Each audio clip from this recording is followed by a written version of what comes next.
I'm going to speak this morning about an intro to data-driven philanthropy. And there's many ways that donors and nonprofits can and should use data to make smarter decisions. But this morning, what I'm going to be speaking about when I use that phrase, data-driven philanthropy, is this. How can each one of us, as donors, as advocates, how can we do the greatest amount of good in the world that we can in the short time that each one of us has on this planet? How can we reduce the most suffering and misery? How can we increase the most happiness and well-being? How can we spare the greatest number of individual lives? While there's many important uses of data, I think the most fundamental, and therefore the most important of those, is data on impact. It is that data that can help us make smarter decisions about what programs to support, what charities to support, and most broadly and most importantly of all, what causes to get behind. It is that data that can help us get the biggest return on the philanthropic investment of our money, of our time, and of our energy. So that's what I'm going to be speaking about today. And I'm just going to get right into it here. In 1937, a Czechoslovakian businessman by the name of Oskar Schindler enlisted as a spy with the secret intelligence service of the Nazi Party. Now, many of us, of course, are familiar with Schindler and his story thanks to the film and book Schindler's List. But there's an aspect to his life that probably most of us are not familiar with. And it's that aspect that I want to talk about this morning. So as I mentioned, in 1937, he began working with the Nazi Party, and he continued to operate in that way for a number of years. But as the war went on, Schindler became first disillusioned and then disgusted with the realities that he learned about what the Nazi Party was doing. And by 1943, he decided that he was going to spend all of his resources, his great financial resources, all of his time to try to save the lives of the workers in his factory, workers who were Jewish and who he knew if he did not protect them, they would be rounded up and shipped off to the concentration camps. To protect them, to protect their family members, and to protect as many other individuals as possible. By the time the war ended in 1945, Schindler had done just that, sparing the lives of over 1,200 people. Now, given that, you would think that as news of the end of the war broke in 1945, that Schindler would be excited and that he would feel proud of his work over the past 2 years, proud that he had put himself on the line, had risked his safety and his life, had spent his entire fortune, and had successfully saved the lives of so many people. But as the news of the war broke, Schindler felt something different entirely. He was sitting in the office with his good friend Itzhak Stern as the news came out, and rather than feel pride, he pointed out the window at his fancy car that he had. And he said to Stern, that car, I could have sold that car, and with the money I made, I could have used it to bribe my way into saving the lives of 10 more people. 10 people for that car. And Stern says, but Schindler, you saved over 1,000 people. You are a hero. But Schindler, he's not having it. He points at the little Nazi gold lapel pin he had been required to wear and says, this pin is made of solid gold. I could have sold this pin, and with the money I made, I could have saved the lives of 2 more people. 2 lives for this pin. And once again, Stern says, but Schindler, generations will survive because of what you did. You did more than anyone could have asked. But Schindler, he's practically inconsolable, practically in tears at this point, saying to Stern and to himself, I could have done more. I could have got more out. I could have got more out, and I didn't. Now, if as great and courageous and self-sacrificing a person as Oskar Schindler was, did in fact miss some real opportunities to do more good, to save more lives, then I think the question that every one of us needs to ask ourselves is this. What opportunities are we missing to do more good, to get more out? For Schindler, his unique opportunity to save the lives of Jewish individuals ended when World War II ended. But for all of us in this room here this morning, our opportunity to do more good remains with us so long as we are alive to walk this earth. All it requires is making more calculated, more rigorous decisions about how to spend that so limited amount of time and money and energy that each one of us has. Let me turn now from World War II era Germany to the year 2006 and the University of Genoa Medical School in Genoa, Italy. So some researchers there wanted to figure out what goes on in your brain and my brain when we donate to charity. And to do this, they used an fMRI machine, which is a machine that monitors the flow of blood around a person's brain. The reason they do this is because by monitoring the flow of blood, they can tell what parts of our brain are being activated and used when we smoke a cigarette, make a decision, or anything else. So in this study, participants came in and one by one, they were slid into an fMRI machine. And the first thing that researchers did is they gave the participants about $150 each and said, here, this is for you, this is extra money, this is yours. Take it home, do whatever you want with it. But they then gave participants the opportunity to donate small portions of that money to charity. So they could donate to charity A or charity B or no charity at all.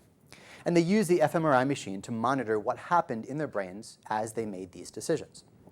Now, not surprisingly, when people got the free money at the start of the study, the areas of the brain that lit up were the same areas that light up when we eat delicious food, when we have sex, and when we use certain drugs.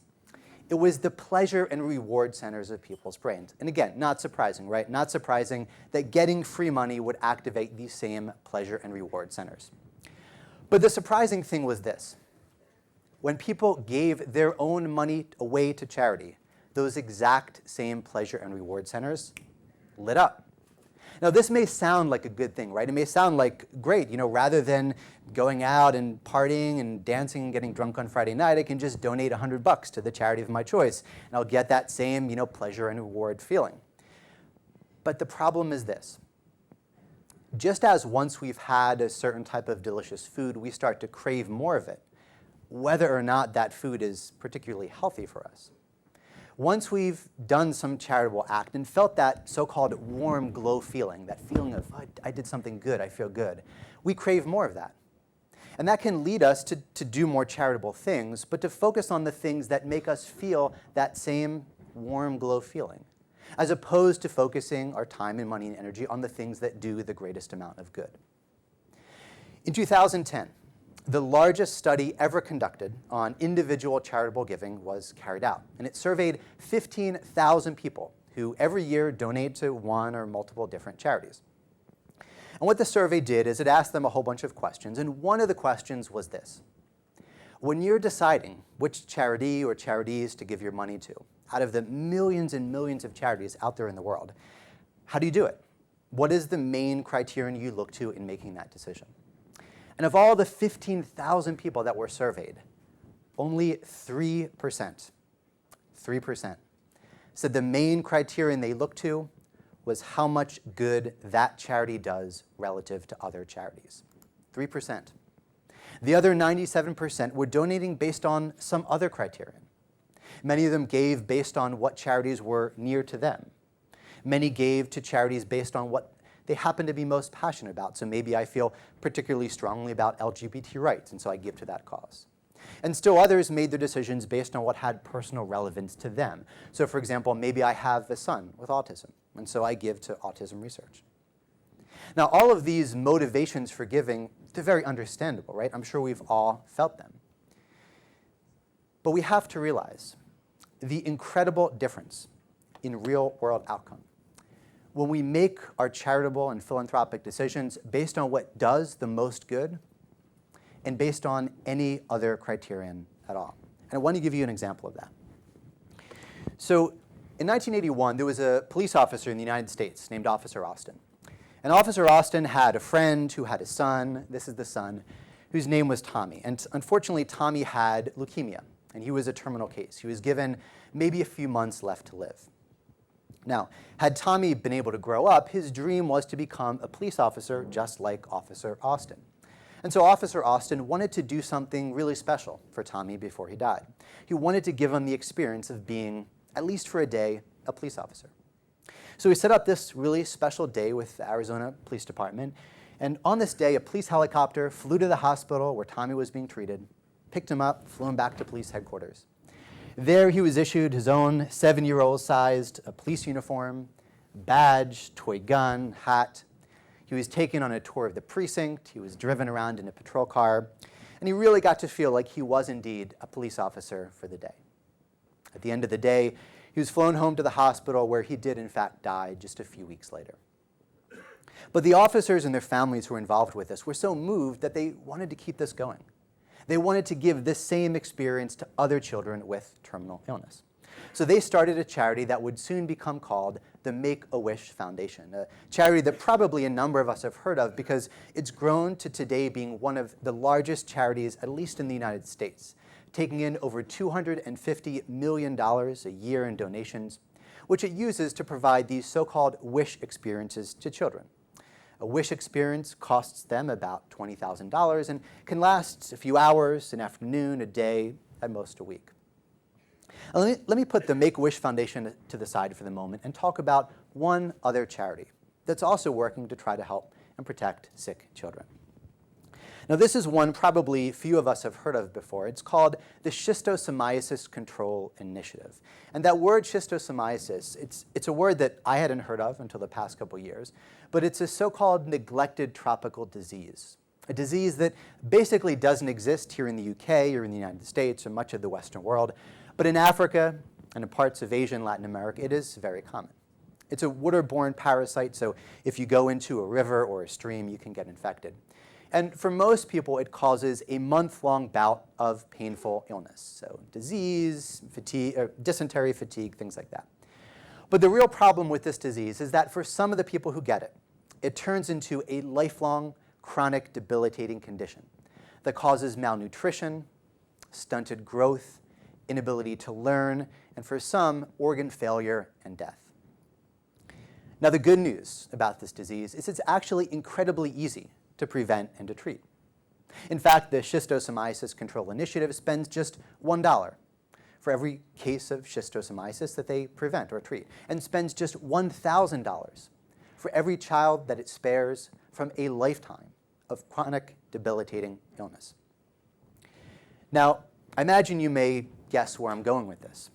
If I have $20,000 and I want to donate to help sick children, and I give that money to the Make-A-Wish Foundation, the real world impact is that one child will have a really great day or week or maybe even month. If instead I give that money to the Schistosomiasis Control Initiative, the real world outcome is that 20,000 children will be spared a month-long bout of painful illness. And 20 children will be spared a lifetime of crippling and potentially fatal disease. This is the incredibly large difference in real-world outcome when we make philanthropic decisions based on what will do the most good, and when we make those decisions based on any other criteria. Let me give you one other example. And this is an example from the field that I spend most of my time working in, which is animal protection. So in working on that most recent book, one of the things I wanted to look into was, what does it actually cost to save the life of an animal, or to spare an animal from a lifetime of misery in a factory farm or other intense, cruel setting? So I looked at, first, shelters, places that take in cats and dogs and adopt them out to new homes. And I found that, on average, these organizations were spending about $500 for each animal they save. I then looked at sanctuaries, places that take in pigs or donkeys or horses or dogs or any other animal, and provide them a lifetime of care in a sanctuary setting. Here, some of the largest and most popular sanctuaries were spending about $5,000 for each animal they protected at their sanctuary. Lastly, I looked at what I would call farm animal protection organizations, nonprofits that are working either to reduce and remove the worst cruelties that are done to animals on factory farms, or that work to reduce the number of animals who have to spend an entire lifetime in these factory farm conditions. And both my research and research by independent charity advisory organizations have found that some of the best organizations in this space are spending less than $1 for each animal that they spare from a lifetime of intense suffering. Again, we see that choice. If I have $500 and I want to use it to protect animals and I give it to a shelter, the real world outcome is one dog or cat or rabbit will be spared, will live instead of being put down. If instead I give that money to a good organization working to protect farmed animals, hundreds and hundreds and hundreds of individual animals whose lives matter just as much as that dog or cat or rabbit will be spared from an entire lifetime of intense misery. Again, this is the difference in real-world impact, when we make decisions based on what will do the most good versus based on any other criterion. Now, speaking about this morning, this all seems pretty logical, right? Like, of course we want to do the most good. And yet, so few of us actually do. It's almost as if our brains are hardwired to want us to make poor charity decisions. This is the case when we're talking about money that we give to help others. But with money that we use in our own lives, we're not that way at all. In fact, we tend to be very pragmatic with how we use our money. So for example, imagine you went to the grocery store and there was a bottle of Coca-Cola soda pop there on the shelf for $1. And next to it, there was some other soda you never heard of before called Crash Cola, and that was on sale for $1,000. Not a single person in this room, not one of us, would walk out of that grocery store having bought the $1,000 bottle of soda. None of us would spend 1,000 times more than we need to achieve pretty much the same end, which is a glass of cold, sugary soda that we enjoy drinking. That's how we approach spending money when it comes to helping ourselves. But when it comes to donating and spending money as well as time and energy on philanthropic causes to help others, many of us are, in fact, reaching for and buying that $1,000 bottle of soda. We are spending far more than we need to achieve essentially the same end result in the world around us. And of course, the problem with that is because we all have such a limited amount of time and money and energy. When we do that, we're able to achieve far, far less good in the world. And so for those of us who are trying to do good, who want to do the most good, who want to get the most return on our philanthropic investment, the key data point that pretty much everything comes down to, that all of our decisions should come down to, is this. What is the cost per good done? And how can we find the lowest cost per good done? For those who work at nonprofits, this means making some hard, critical decisions. For example, there's a nonprofit called the SEVA Foundation. And what they do is they work to prevent or to reverse cases of cataract-induced blindness. Now, this may sound a little science fiction-y, but actually, there's millions of people around the world who are going blind or have gone blind as a result of cataracts. And this can be very easily and cheaply reversed or prevented with a simple cataract surgery. It's pretty inexpensive, but for the poorest of the poor, they cannot afford it. So the SEVA Foundation provides it to them. As a nonprofit, one of the hard decisions they need to make to keep their cost per good done down, is what countries to work in and what countries not to work in, what regions to serve and what regions not to serve, what communities to serve and what communities not to serve. These are the hard decisions that they have to make in a world where resources are limited. For those of us who are donors, we have the same challenge.